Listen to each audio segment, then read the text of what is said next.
بسم اللہ الرحمن الرحیم۔ اردو ترجمہ سورۃ النساء آیت نمبر 8 تا 11، 28 ستمبر بروز جمعرات 2023۔ بسم اللہ الرحمن الرحیم۔ 11 ربیع الاول 1445 ہجری۔ اور اگر تقسیم وراثت کے موقع پر غیر وراثت رشتہ دار اور یتیم اور محتاج موجود ہوں تو ان میں سے کچھ انہیں بھی دے دو، اور تان سے نیک بات کہو، اور یتیموں کے معاملہ کرنے والے لوگوں کو ڈرنا چاہیے کہ اگر وہ اپنے پیچھے ناتواں بچے چھوڑ جاتے ہیں تو مرتے وقت ان بچوں کے حال پر کتنے خوف زدہ اور فکر مند ہوتے۔ سو انہیں یتیموں کے بارے میں اللہ سے ڈرتے رہنا چاہیے اور ان سے سیدھی بات کہنی چاہیے۔ بے شک جو لوگ یتیموں کے مال ناحق طریقے سے کھاتے ہیں وہ اپنے پیٹوں میں انتری آگ بھرتے ہیں اور وہ جلد ہی دہکتی ہوئی آگ میں جا گریں گے۔ اللہ تمہیں تمہاری اولاد کی وراثت کے بارے میں حکم دیتا ہے کہ لڑکے کے لیے 2، لڑکی کے لیے برابر حصے ہیں۔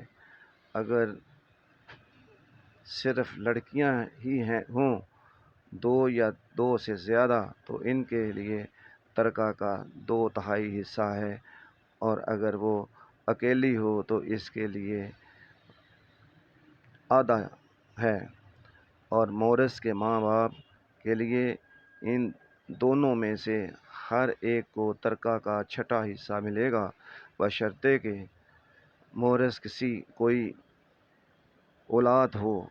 پھر اگر اس میت مورث کی کوئی اور اولاد نہ ہو اور اس کے وراثت صرف اس کے ماں باپ ہوں تو اس کے ماں باپ کے لیے 1/3 ہے، اور باقی سب باپ کا حصہ ہے۔ پھر اللہ مورث کے بھائی بہنوں ہوں تو ان کی ماں کے لیے 6واں حصہ ہے۔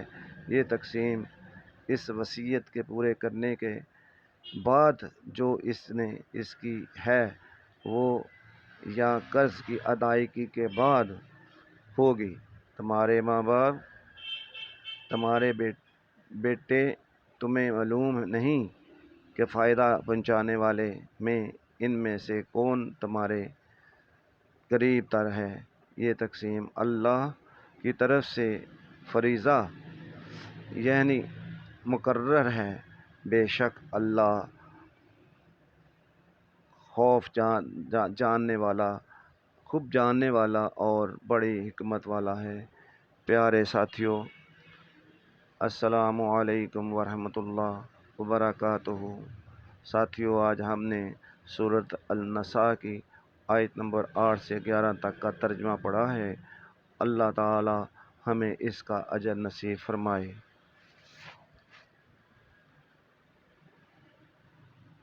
آپ کی دعاؤں کا طلبگار۔ ساتھیو، اللہ سے محبت چینل میں آپ کو خوش آمدید کہتا ہوں۔ اگر آپ کو میری یہ ویڈیو پسند آئی ہے تو پلیز اس کو سبسکرائب کر دیں اور کمنٹس ضرور لکھیں۔ اللہ تعالی بہت شکریہ۔ اللہ تعالی آپ کا حامی و ناصر رہے۔ آمین۔